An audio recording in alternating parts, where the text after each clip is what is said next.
একটু আর 10 মিনিট থাকেন স্যার, তাহলে আপনার উপকার হবে স্যার। না না স্যার, উপকার হবে স্যার, আর থাকি ওনাদের কোন তোমরা ডিউটি ভালো করে দাও নাকি। আসলে আল্লাহর কি পরিকল্পনা, আদম আলাইহিস সালামকে যখন বানান নাই তখন এই পৃথিবীতে ছিল দুটা জাতি, এক নম্বর হলো ফেরেশতা আর একটা হলো জিন। আল্লাহ তাআলা तमाम ফেরেশতাকে ডাক দিয়ে বললেন, ওয়াইদ ক্বালা রাব্বুকা লিল মালাইকাতি ইন্নী জাইলুন ফিল আরদি খলিফা। একবারে জানা কথা। তখন মানুষ নাই, আদম আলাইহিস সালাম নাই, কেউ নাই, ফেরেশতার সামনে বললেন আমি পৃথিবীতে খলিফা সৃষ্টি করতে চাচ্ছি।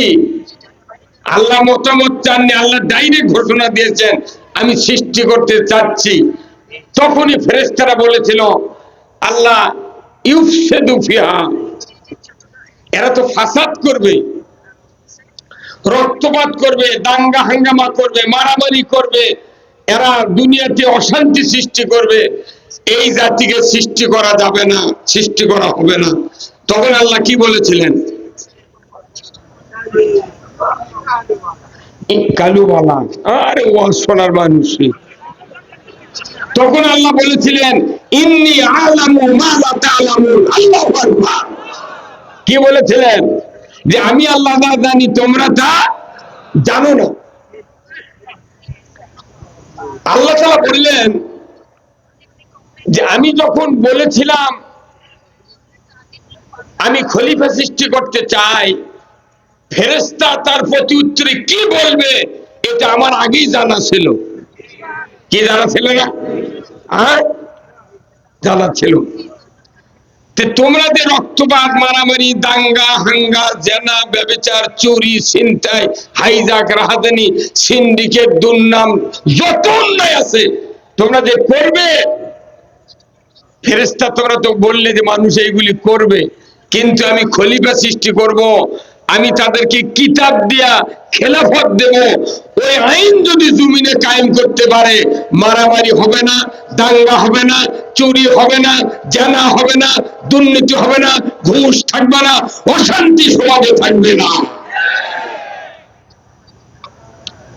আপনি আজকে বসে আছেন এখানে, কালকে সকালবেলা কে কে জমির বীজ দিবেন, ধানের উপর স্প্রে করবেন, এটা কি আল্লাহ জানে না? এরকম জানে না?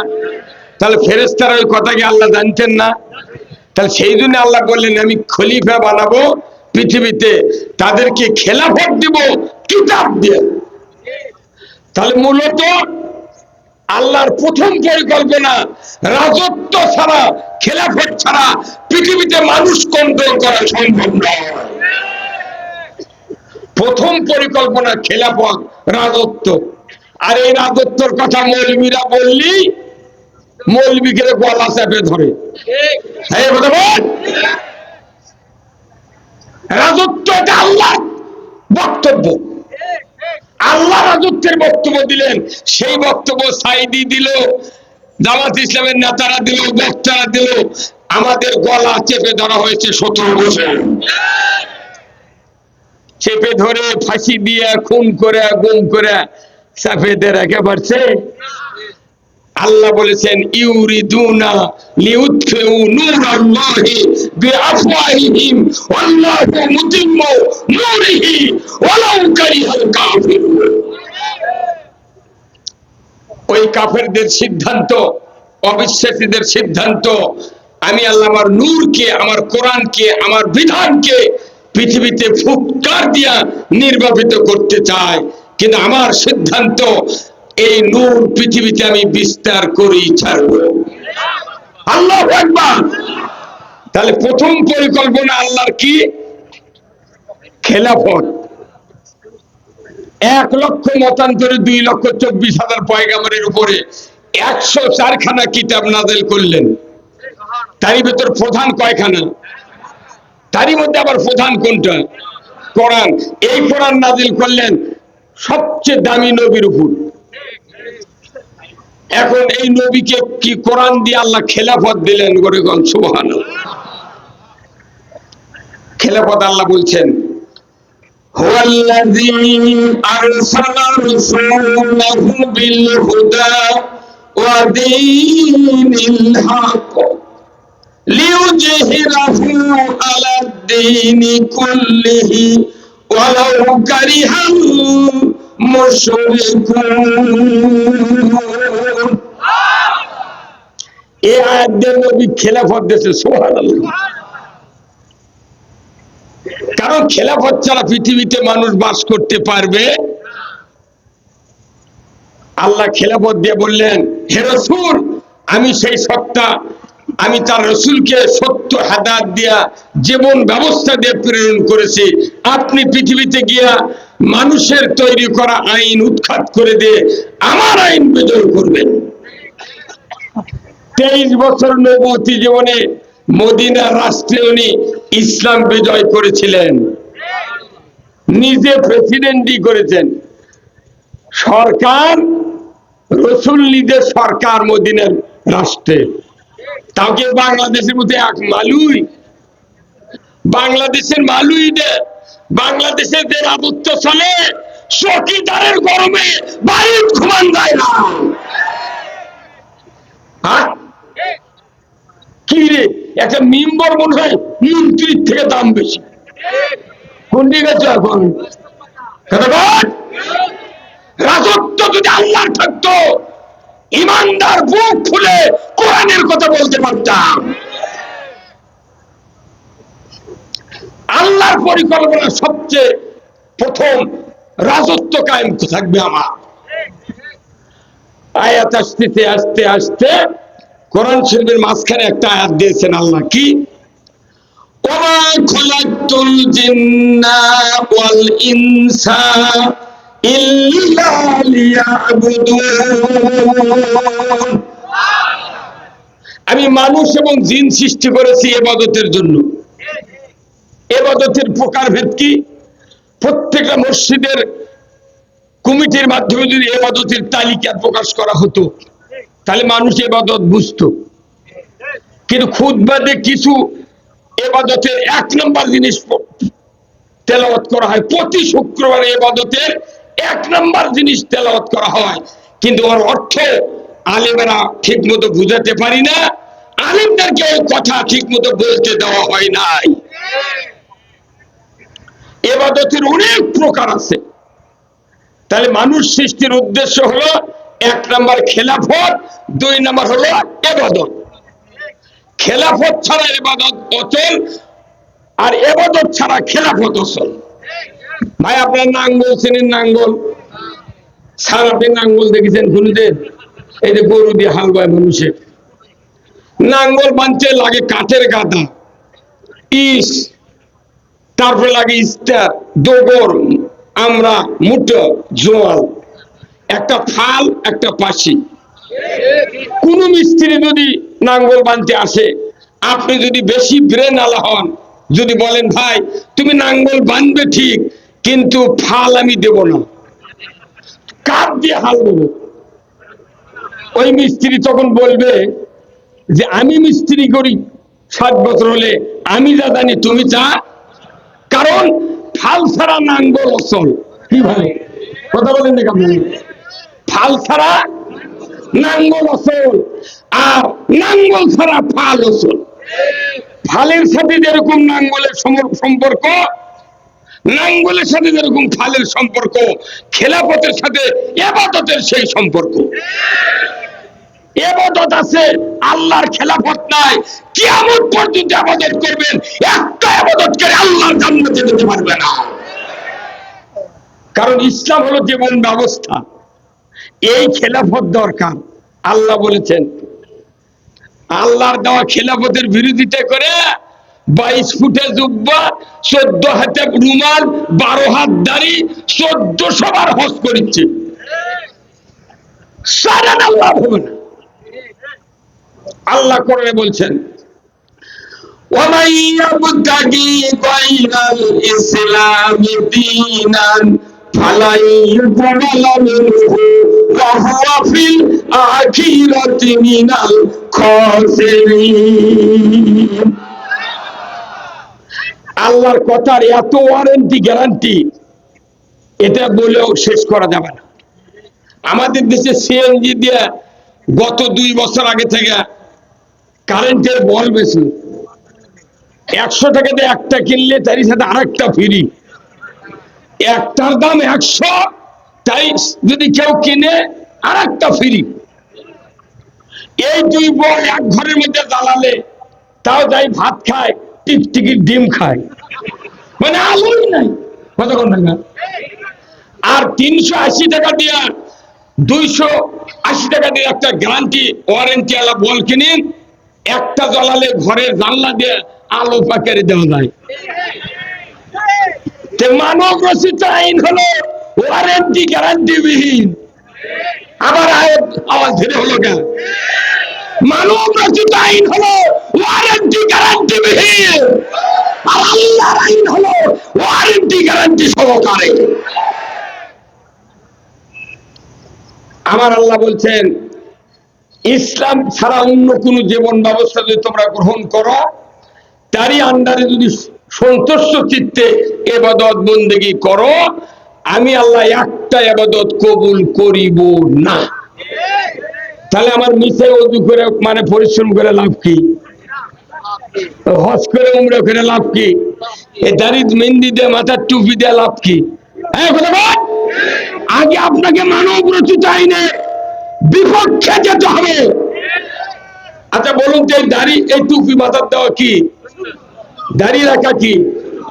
আচ্ছা গত শুক্রবারে যে ইমাম দাঁড়িয়ে টুপিটা নামাজ পড়েছেন আমাদের মসজিদে, পরের শুক্রবারে যদি ইমাম দাড়িটা কামে টুপিটা বাড়ির ছুঁয়ে এসে 2 টাকার দাঁড়ায়, ওই মসজিদের মধ্যে জামাতের লোক, তবলিগের লোক, পীর সাহেবের জাকের, আওয়ামী লীগের লোক, বিএনপির লোক, জাসদের লোক, সব মুসল্লি সবাই যদি আসে দেখে ইমামের মুখের দাড়ি নেই, মাথার টুপি নাই, তাহলে সব এক হয়ে ওই ইমামত কি তারারের ব্যবস্থা করবেন না?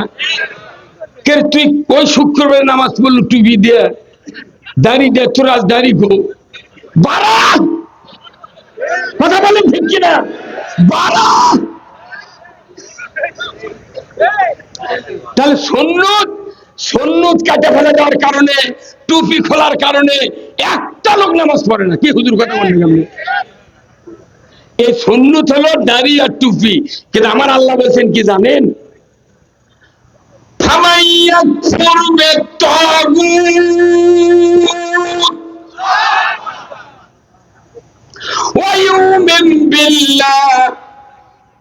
ও মানুষ সকল,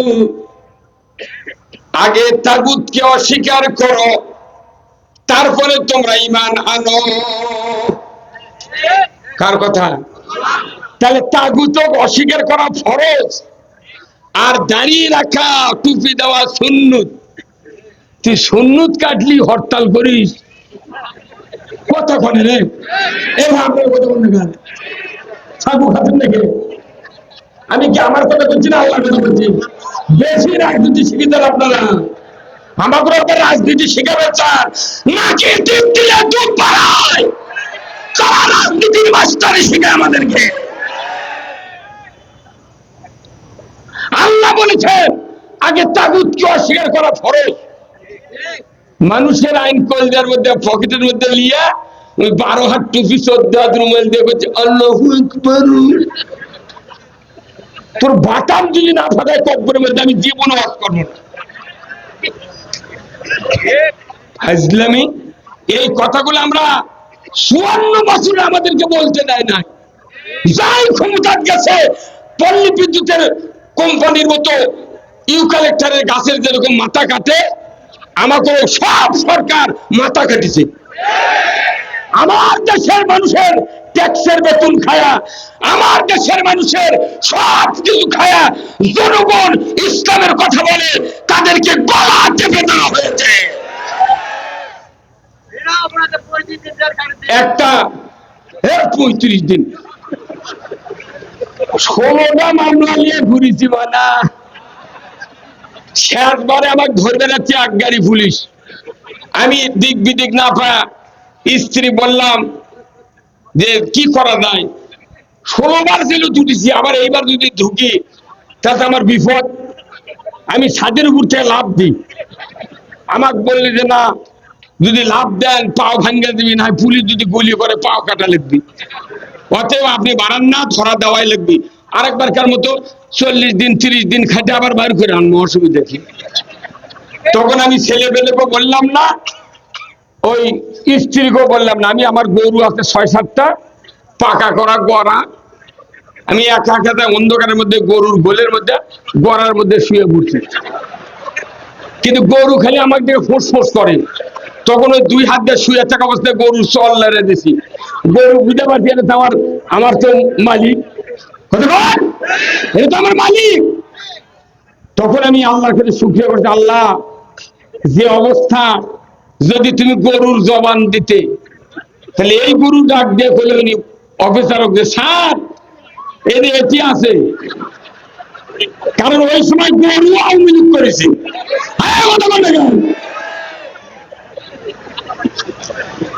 মুসলিম আমি, সৈনিক আমি চিরনবীর, আল্লাহকে ছাড়া কাউকে মানি না, নারাই তাকবীর।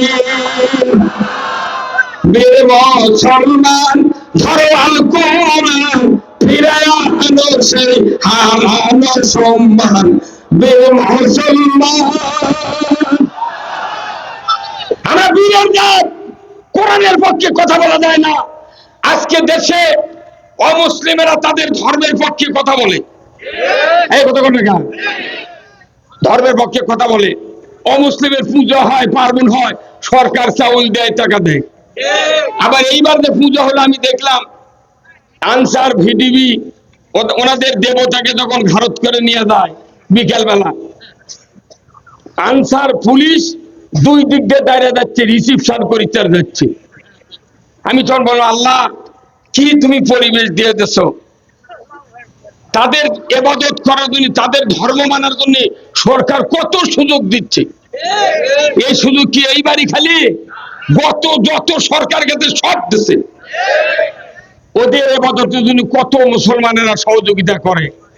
আর মুসলমানের দেশে 27% মুসলমান, সেই দেশে কোরআনের মাহফিল করবে গেলে ডিসি এসপি ওসির কাছে অনুমতি যদি নেয়, তাও নেতার চাপে ওসি কয় না আমরা পারবো না। কলজা শেষ করে দিয়েছে আমাকে। আমরা সব আইন দেখেছি, তাগুতকে অস্বীকার করতে রাজি আছেন কারা কারা? 2 হাত তুলে আল্লাহকে দেখান। নারায়ে তাকবীর, নারায়ে তাকবীর, নারায়ে তাকবীর। আল কোরআনের আলো সংসদে জালো, দুনিয়ার মুসলিম, বাংলার মুসলিম, জয়পুরহাটের মুসলিম, পাঁচবিবির মুসলিম, শালপাড়ার মুসলিম, রঘুনাথপুরের মুসলিম, লিল্লাহে তাকবীর।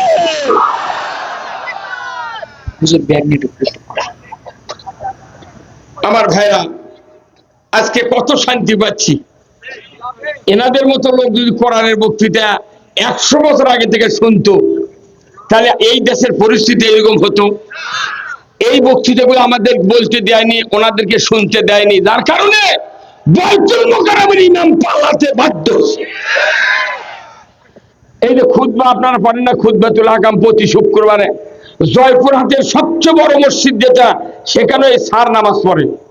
আমার এই ডিএসবি ভাইরা আপনারা নামাজ পড়েন না, ওখানে দেখবেন সানি খুতবা মারাত্মক একটা হাদিস প্রতিদিন বাংলাদেশে একবার করে পড়া হয়, শুক্রবারে একবার পড়ে, মাসে 52 বার, 54 বছরে 2,08,00,000 বার এই হাদিস পড়া হয়, কিন্তু জাতির কোনো কল্যাণ সমাজে কায়েম হয় না।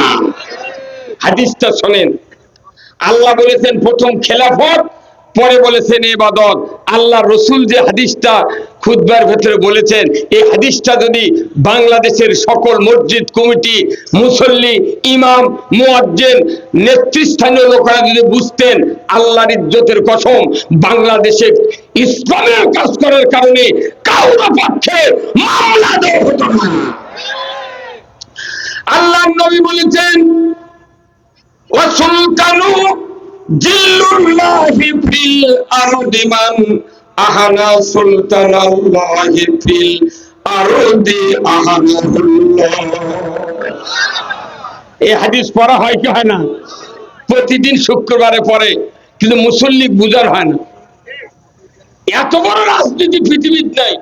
সবচেয়ে বড় রাজনীতি মসজিদে আরবিতে তেলাওয়াত হয়। সেই দিনে যেগুলা ইমাম ওই আরবির মানে বলে না, তারা হয় আল্লাহর ওলি আর মুত্তাকি। আর আমরা যারা জামাত ইসলামী করি, বক্তৃতা করি, বাংলা বলি, আমরা হচ্ছি রাজাকার আর জঙ্গি।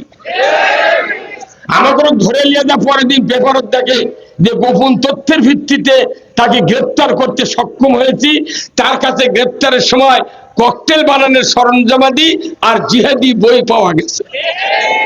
তুমি কোরআন পড়ো, জানো এই পুরো কোরআনটায় 650 জায়গায় জিহাদের কথা আছে, রাজনীতির কথা আছে। আমরা কোরআন এর বাইরে একটি কথাও বলি না। আমরা চাচ্ছি জাতিকে জান্নাতে নিয়ে যেতে, কিন্তু জাতি বকরি টানা দিয়েছে। বকরি যদি আপনি ছাগলক যদি পানির ওই পার নিয়ে যেতে চান, তাহলে আপনি দেখবেন 4টা ছাগল যদি থাকে, ওর সামনের 8টা পাও দিয়া এইভাবে মারে দেয়। আপনি যাচ্ছেন ঘাস খেয়ে যাবে, আর ছাগল করছে তুমি আমাকে মারে ফেল দিবে। ওই পাঁচ মুখে চালে কথা বল না, টানতে টানতে গারস্থ দড়ি সিধা পাশে পড়ে যায়। তা আমাকে তো দেশের অবস্থা আগে তো তাই ভাই, কথা বল না।